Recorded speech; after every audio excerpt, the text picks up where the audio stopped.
Okay, we are now on day 13, trial and tribulations. Let's see what happens to poor Strongheart. Spectators packed the courtroom, whispering, necks craning. They looked toward where Strongheart sat, along with Larry and Virgil Gantz, at the council table. Fans tried to sneak in front of the bailiff, shooed them away like flies. And that goes for you too, he bellowed to the reporters. Strongheart paid no attention to any of it. Poised and tense, he stared straight ahead. He turned only when Jane called from the spectator area. Lady sends her love. She also has news. The bailiff called out, all rise. Court will convene in the case of the state of California versus Strongheart. The Honorable Judge Bertram Stees presiding. Judge Seats was swept to the bench. Once seated, he turned to the prosecutor. You may call your first witness. The prosecutor nodded. Will Artie Figgins take the witness stand, please? Who? Whispered Larry. A pudgy, balding man rose from the crowd. Hey, that's the pickpocket, hissed Larry. Figgins took the witness stand. Mr. Figgins, began the prosecutor. You were employed as a studio hand on the set of Strongheart's first movie, The Silent Call. Is that correct? Yes, that's right, said the witness. And while you were in this job, did you ever see Mr. Strongheart behave ferociously? I didn't see it. I experienced it. He attacked me out of the clear blue. Would you tell us about that? Figgins looked toward the jury. I was running the arc light for Strongheart's first scene. He was standing all dramatic like on a cliff, the camera grinding away, when all of a sudden he turned and looked at me. Figgins shivered. His icy gaze, I'll never forget it. There was murder in his eyes, cold-blooded murder. The courtroom buzzed. What happened next? He charged me, knocked me to the ground, and pressed his razor-sharp teeth to my jugular.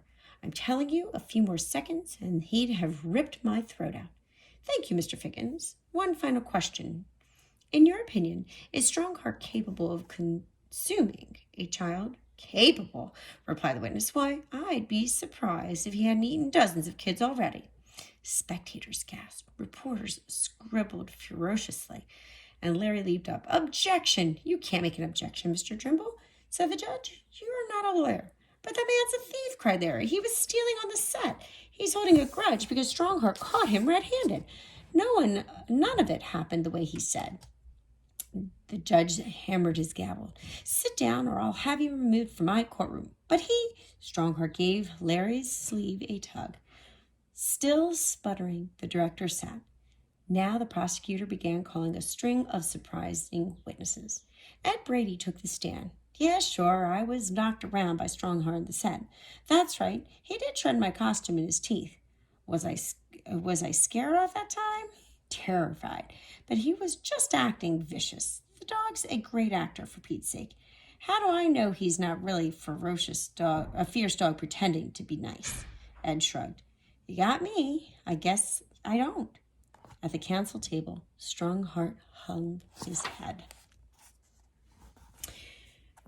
The schnauzer-owning woman from the ship's gangplank testified. Her 3 chins trembled as she said, I do not exaggerate when I say that I snatched my sweet Pookie kins from the very jaws of death. That beast was this close to gobbling her up. Strongheart hung his head a bit lower. I call Sergeant Brush, the Berlin Police Department, to the stand, said the prosecutor. Spectators leaned forward in their seats as the uniformed officer with the booming voice told of the dog's early life. Etzel? He was the fiercest, most aggressive police dog in our kennel. We trained him to be merciless. You ask if such a dog can be rehabilitated? Nay. Once a killer, always a killer. The courtroom buzzed again, and Strongheart's head hung low, and his chin rested on the table. Strongheart takes the stand. Do you wish to call any further witnesses, Judge? Asked the prosecutor. No, Your Honor, the prosecutor replied. I think we've made our case. Then we shall proceed with the defense. The judge turned toward the counsel table. Mr. Gantz, the lawyer stood. Your Honor, I wish to call Strongheart to the stand. "Objection," shouted the prosecutor. "This is preposterous, Your Honor. How can a dog give testimony? He can't talk, but he can communicate," replied Gantz. "How?" reported the prosecutor.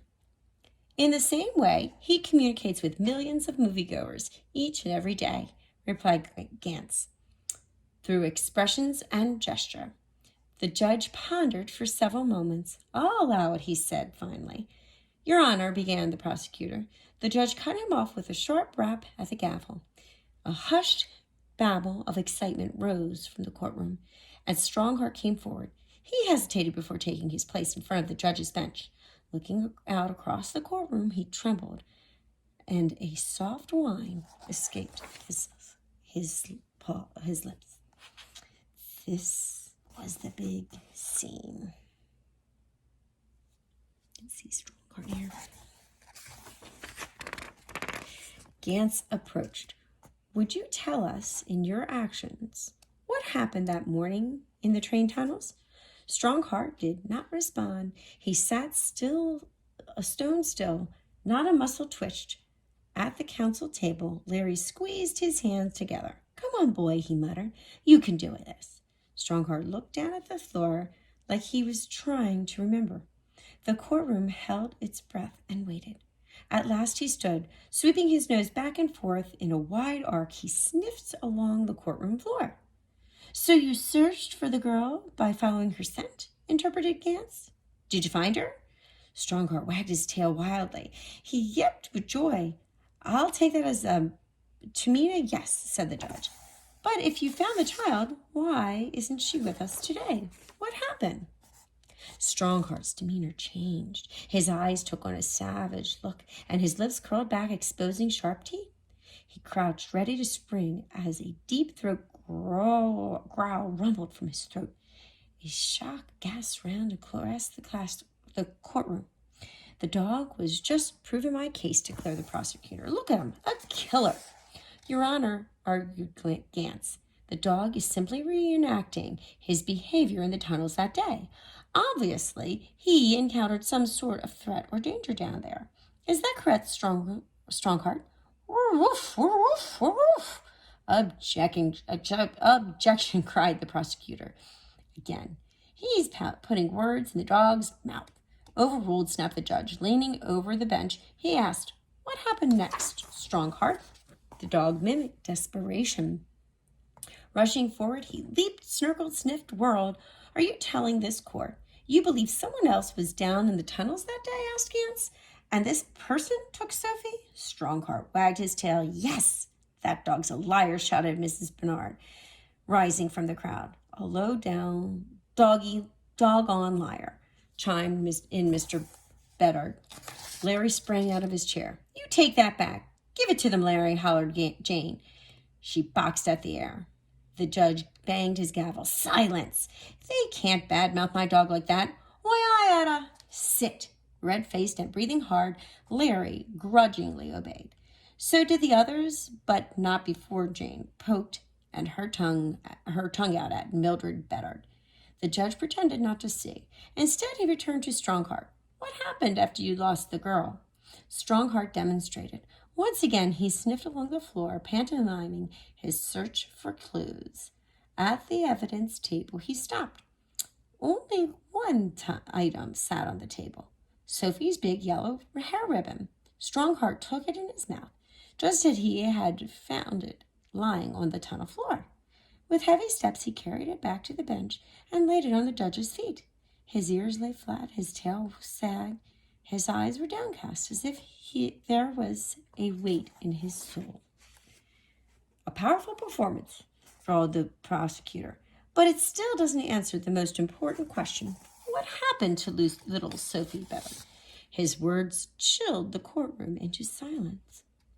"Any further witnesses, Mr. Gantz?" asked the judge. "No, Your Honor." "Then we will adjourn until tomorrow morning." Oh no, what's going to happen?